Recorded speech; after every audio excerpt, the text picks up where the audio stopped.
அன்பு ஊடக நண்பர்களுக்கு வணக்கம். இன்று அகில இந்திய அண்ணா திராவிட முன்னேற்றக் கழகம் தலைமையிலான கூட்டணியில் வருகின்ற சட்டமன்ற தேர்தலில் பாட்டாளி மக்கள் கட்சி இணைந்திருக்கிறது. எங்களுக்கெல்லாம் மகிழ்ச்சியான ஒரு தருணம். எங்கள் தொண்டர்கள் எல்லாம் அவர்களுக்கு எதிர்பார்த்த கூட்டணியில் நாங்கள் சேர்ந்திருக்கின்றோம். வலுவான கூட்டணி.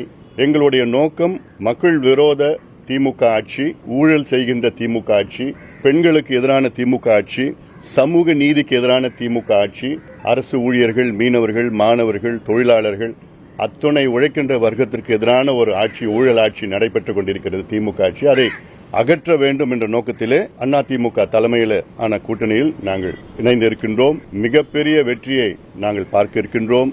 காரணம், சமீபத்தில் கூட 100 நாட்கள் நடைபயணம் மேற்கொண்ட பொழுது அங்கே கிராமத்தில் இருந்து நகரத்தை வரைக்கும் திமுக மீது மிகுந்த கோபத்தில் மக்கள் இருக்கின்றார்கள். கோபம் கூட சொல்லணும்னா ஆத்திரத்தில் இருக்கிறாங்க. தேர்தல் எப்போ வரும்னு காத்துட்டு இருக்கிறாங்க. உறுதியாக எங்கள் கூட்டணி மிகப்பெரிய வெற்றி பெற்று அதிமுக ஆட்சி அமைக்கும், தமிழ்நாட்டில் ஆட்சி அமைக்கும். சார், ராமதாஸ் அவர்களோட அனைவருக்கும் நன்றி, வணக்கம்.